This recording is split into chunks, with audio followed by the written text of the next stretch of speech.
All right, I'm here with my week 3 update for you. I've been on Zepbound for 3 weeks now. I'm about to do my 4th injection. Today is Tuesday morning. I did accidentally forget to do it last night, Monday night, which is when I've been usually doing them. So I'm doing it as soon as I can after. I think you're able to take your missed injection as soon as you remember it within like the next 4 days, I think. So that's what I'm doing now. And I figured I would just show you the steps that I take to prepare. I won't actually show you the act of injecting myself, but I'll just show you the materials in case you're curious. And then I'll get into all of my update stuff for the last week. So to go over the materials, I have my box of vials, and there's only one left in here, so I took the whole box out. And here's the little vial. They're very tiny and cute, but also scary. And I'm gonna warm it up in my hand a little bit.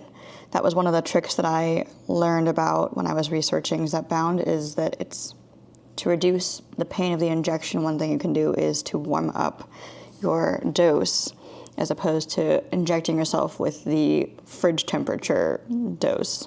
Doesn't sound very nice. So I'm warming it up. I have a little alcohol pad to clean off the vial, and then I also clean off my injection site a little bit. Even though weirdly they don't tell you to do that in the how-to video. They don't tell you to like alcohol swab your injection site before putting the needle in. It's really strange because I feel like they always do that at the pharmacy when you get vaccines or like flu shots. I've got the 2 remaining syringes from the materials that came with the first month. It came with 5 syringes just in case one of them goes wrong, I guess. And then I've got a simple little band-aid to put on after the injection just in case there's a bit of blood. But there actually hasn't been these past few times, past couple times injecting myself. I haven't actually had any blood come out after. So I think I've been doing a pretty good job of like getting a clean insertion and removal. All right, I am warming up my dose. It's feeling much less cold now. Yes, I'm gonna wash my hands now. Okay, I'm back. My hands are washed. And what I'm going to do is I'm gonna open the little vial. So the cap comes off of it. And then this is the top of it. It has a little rubber stopper at the top. And open one of these syringes. And this is the kind that comes with the needle already attached. I think the how-to video said there's a kind where you have to like attach the needle, but this is all ready to go, so it just has protective covers on the 2 ends, and you take those off. And I'm gonna open my alcohol swab, and I cannot separate it. Okay, here's a swab. I'm just going to clean off the little rubber area at the top, so it's clean when the needle goes into it. And then I'm also going to, with a different part of the swab, just clean off my planned injection site. Okay, and now I'm going to take off the protective bits. And the needle is really small and thin, and it's still scary. Like, I've done this a number of times now, and it doesn't really get easier. I'm just getting better at it, but I don't get less scared. I'm still really scared about it, but we're gonna do it. Okay, so first I'm going to pull in air into the syringe, and then poke the needle through the rubber, and then push the air into the vial. Then turn it upside down so the needle's all covered with the liquid. And then pull it down past the 0.5 mark.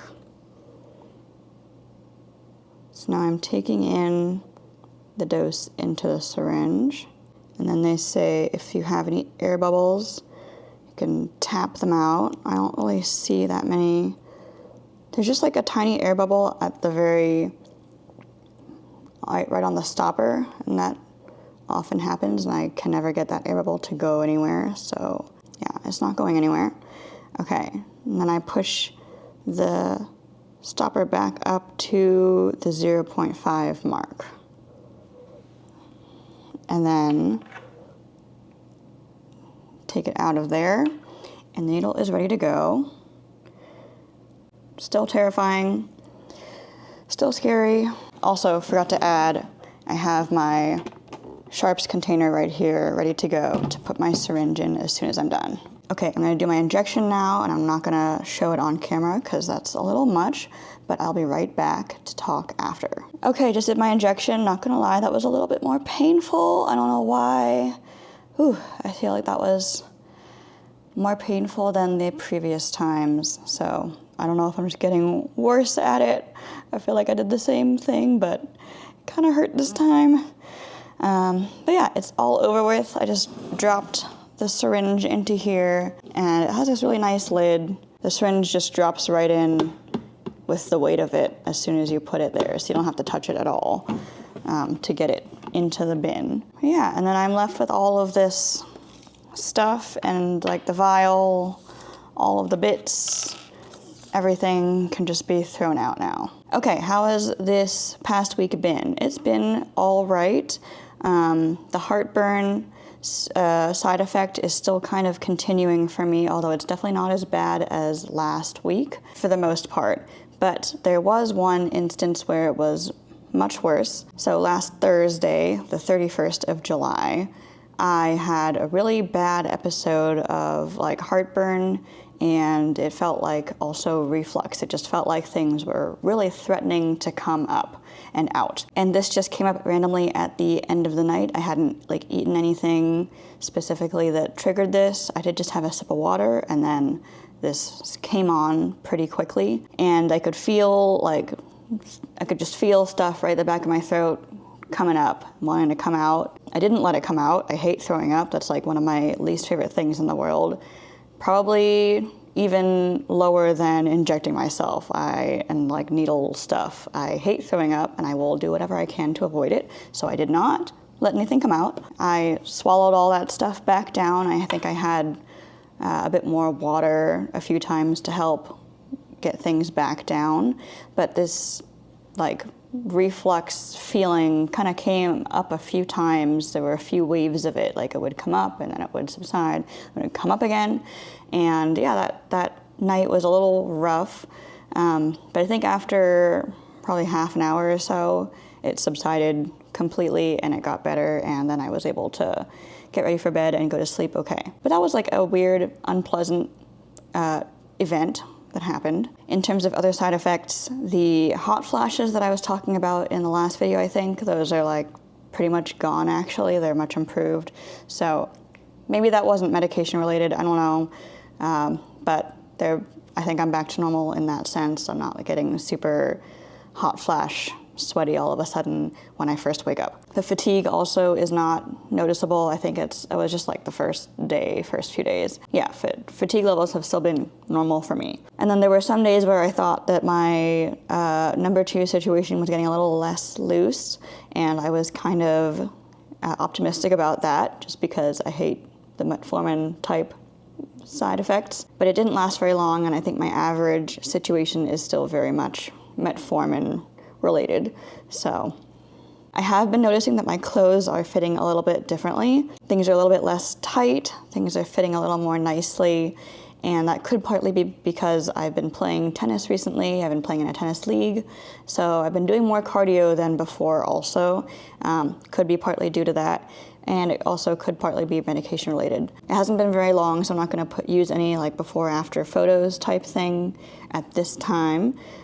And I'm also not going to go into details about numbers. I don't want to share my own numbers just because I don't want anyone to compare themselves to me. But I have been tracking my weight like every few days-ish. And my weight fluctuates so much with my cycle that it's hard to say if things have like trended any certain direction yet, because it hasn't even been a full menstrual cycle for me yet. Last Wednesday, I received the text to order my next box of Zepbound, and I placed my order yesterday, I believe, and my doctor hasn't sent a new prescription in yet since I didn't ask her to. She didn't do anything yet, so I just got another month of the same starting dose, 2.5 milligrams, which is fine. That's what I was planning to do anyway.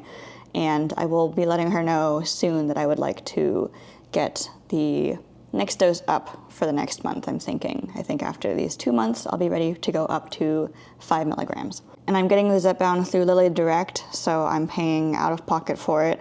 And I placed my order yesterday, and I got the confirmation of shipping today, so it took 1 business day for them to process my order. And then last time, the shipping took 1 day, so it came 1 day after the shipment text. And it's best to plan your ordering time around the time that you think it'll come, because you really have to be there to receive the package when it arrives, because you have to open it up and take the meds out and put the vials into the fridge, and then also dispose of the cool packs. Otherwise, depending on your situation, the medication could get too warm, or the cool packs could get like messy everywhere. Something you want to avoid is letting the package sit for too long. So you want to plan around the day that you plan to be around and get the package. Yeah, besides that one-off event, I feel like the heartburn and reflux feeling that sometimes comes with meals has been getting a lot more manageable. It's a lot less intense. And I feel like it starts coming up for me toward the end of meals when I'm getting full. So I feel like that's my sign now that I've kind of had enough to eat, and my stomach is like, that's enough, when I start getting that feeling. And if I stop eating when that feeling starts coming up, then it doesn't get any worse usually. So that's been a lot better than the previous week. And I'm definitely getting full more quickly with these meds than before. So I'm eating smaller meals, and honestly, I should be eating a bit more frequently, but sometimes I just don't feel hungry, don't feel like I need to, but I should be. And I'm also feeling my hunger more clearly now when I'm like really hungry. Like I don't feel them very strongly when the hunger is like minimal, but once the hunger starts to build and get, like I'm getting very hungry, then I hear it very clearly and I know that I need to eat. Okay, the last interesting thing that has happened is that my health ring tracker, my Ring-Con, has been telling me that my risk for sleep apnea and low blood oxygen during sleep has been a little bit increased, I think, compared to before the meds. According to my most recent assessment period, my sleep apnea risk is now suspected mild, whereas before it was like the lowest level, which was like none, not suspected. And my low blood oxygen risk is suspected moderate. It's hard to say if that is due to the medications specifically, because I didn't have this ring for very long before I started the medications. So I don't have a whole lot of data to compare it to, but it could be. And in the Ring-Con app, it does say, in regards to health advice to reduce your risk, one of the things it says in the advice is to stop using sedative medications that may increase drowsiness. And I think that Zepbound is a medication that could increase drowsiness. I don't know if it's considered a sedative, but yeah, it could be the Zepbound. That's okay. I'm gonna keep an eye on it. I'm not gonna stop it. It's not a great risk right now, it seems. So I think it's okay for me to continue, but I will keep an eye on it and I will keep doing the sleep apnea assessments. The assessments are like in 3-night spans. So I'm gonna do assessments regularly still and keep an eye on that. Okay, I think that's everything that I wanted to talk about this week. So again, same thing, if there's not a whole lot to report, if there aren't changes, then maybe I won't do a video every week for this next month of the same dose. But if there are changes, then I will post updates. All right, I think that's everything for today. Thank you for watching, and I will see you next time.